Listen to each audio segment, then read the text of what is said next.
Want a virtual reality headset that's good at PC gaming? Buy the PlayStation VR 2 headset. Want a VR headset that has an OLED screen? Buy the PlayStation VR 2 headset. Want a VR headset that's less than $500? Well, you get the point. Ever since I crowned the Meta Quest 3 as my favorite VR headset, most of you who enjoy watching my videos have been telling me to try out the PlayStation VR for so long. Well, today I am jumping on that ship, because the PlayStation VR 2 headset is just plain better.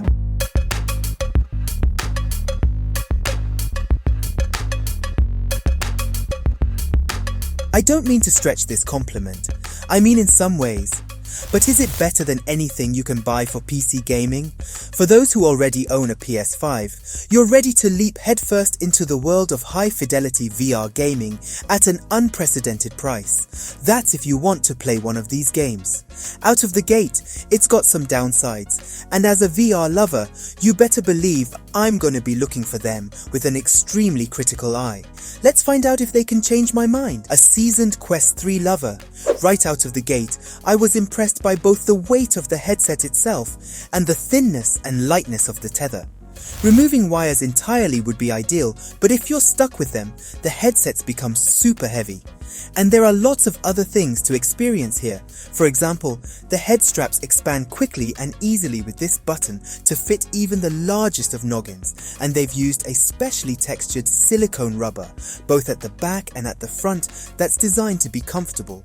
They also block light from coming in at the top above the skirt here. For the rest of the design, there's a button to adjust the position of the headset itself so you can bring the skirt up against your eyes. We've got an IPD adjustment. There are external cameras for passing through and tracking. Microphones are also here too. On the outside of the headset, there's easy access to the pass-through button so that you can see your surroundings. For the interior of the headset, we've got a silicone skirt to keep light out. We see also a sensor that tells the headset whether you are wearing it or not. Plus, the PSVR 2 has IR LED sensors around the lenses that handle eye tracking.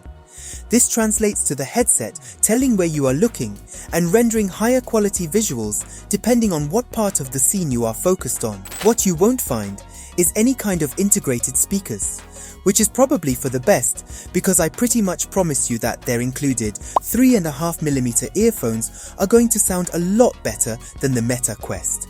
I would still give PlayStation VR 2 a solid B+ when it comes to being comfortable wearing it, which is a lot compared to other VR headsets. And I really like that I'm able to block out most of the light here without any pressure against my face.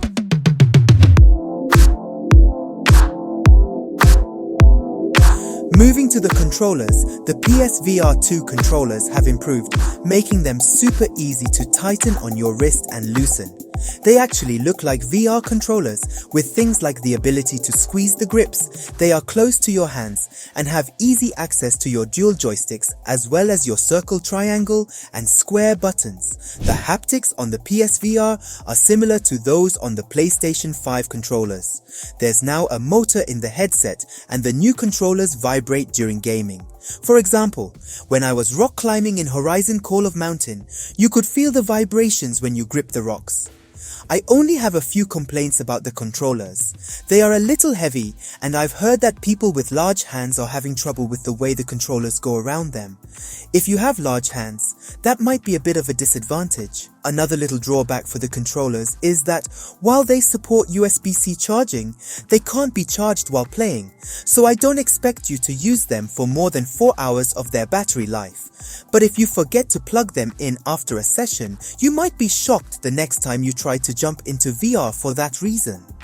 I can now see why Sony offers a $50 charging accessory, and honestly doesn't seem like a terrible value considering it's first party and decent.